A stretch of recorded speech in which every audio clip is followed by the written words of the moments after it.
ஹனுமான் பார்த்தார், ராவணன்ட்ட போய் என்னடா ராவணா சௌக்கியமா அப்படின்னு கேட்கிறார்.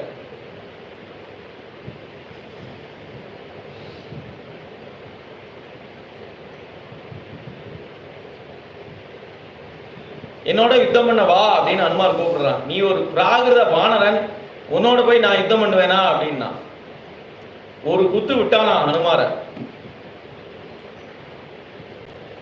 ஹனுமார் அதெல்லாம் ஒண்ணுமே இல்லை அப்படிங்கிற மாதிரி அலட்சியமா அதை தட்டிட்டு நிற்கிறார். அப்படியே ராவனுக்கு ஒரே ஆச்சரியம், நம்ம அடிச்சு ஒருத்தர் நிற்கிறாருங்கிறதே பெரிய ஆச்சரியமா இருக்கு. இப்ப இவரோட டர்ன், இவர் ஒரு குத்து விட்டாராம் பதிலுக்கு. அவனுக்கு தலையெல்லாம் சுத்தி ஏதோ மயக்கம் வர மாதிரி ஆகி என்னமோ ஆயிட்டான். அவன் நிதானிச்சு சரியா வரதுக்கே மாதிரி ஆயிட்டான்.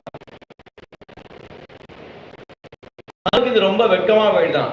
நான் ஒரு அடி அடிச்சு அவன் இன்னும் பொழைச்சிருக்கான் அப்படிங்கிறதே எனக்கு அவமானம் அப்படின்னு நினைக்கிறாரு.